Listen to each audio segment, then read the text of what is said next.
Mr. Pepper, again, thanks for being here.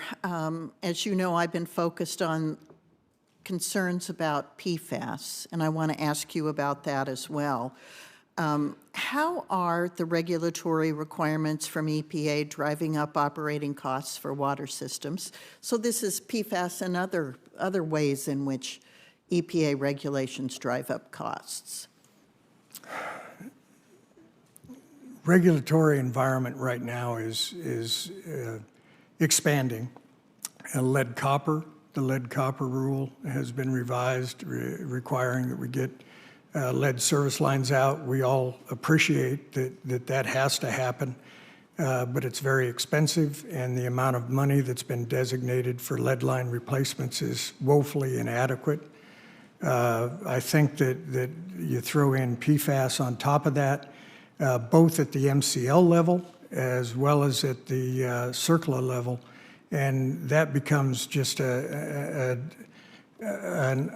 unsustainable perfect storm.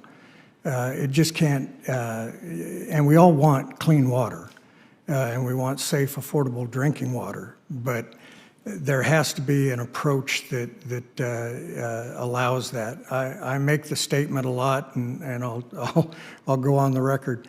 No system in the United States is sustainable on rates alone. It has to include funding from other sources, whether that's other taxes, the loan grant programs, all of that. And the regulatory environment just adds that additional cost layer. And a lot of the systems, especially that we work with in Wyoming, with the redundant number being under 500 in population, just do not have the expertise to address a lot of that. So that's where our technical assistance comes in and helps, because we're able to provide that gap, if you will, of people who can fill in and do the work, help and assist in doing that. As well as keeping it affordable, because all of our services are provided free of charge to the systems. But I do think the regulatory environment, if you look at the old public health advisory for PFAS being at 70 parts or 90 parts per trillion, dropping it to 4 parts. We have had a couple rounds of testing in Wyoming that were done when the protocols were not that great, and so there were a lot of lab errors and whatnot. But we did have some detects at under the public health advisory level. So were the detects at 40 to 70 parts per trillion, or were they at the 4 parts per trillion? Both. We had some that were detect, and so you have to assume they were low enough to have a detect. And if something is detected, does it have to be addressed? Well, that's the million-dollar question. We don't know. Not all the PFAS, PFOA, PFAS compounds cause health issues. I think they've identified 6 that they're going to try and create the MCL for. Our focus on the MCL is that it will then cause the tax or the ratepayers to pick up the tab to cure that violation. Okay, so you mentioned the MCLs, but you also mentioned CERCLA.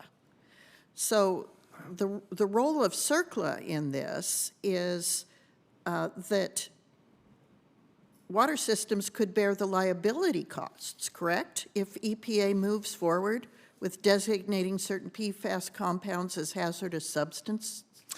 Correct, and that's, if we look at it as a hazardous waste product, the cost to do that is severe.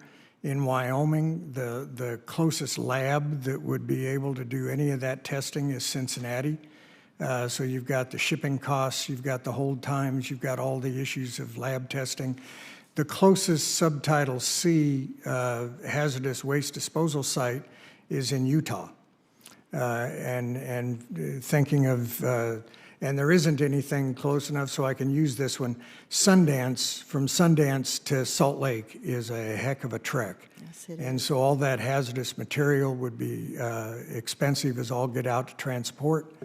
And the liability to clean it up then marked as a hazardous waste site would be astronomical. And like I said, it would probably price those communities out of existence.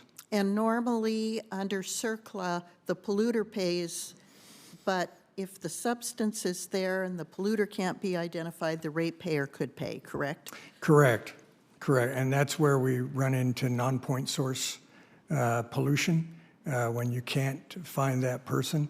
There are some programs out there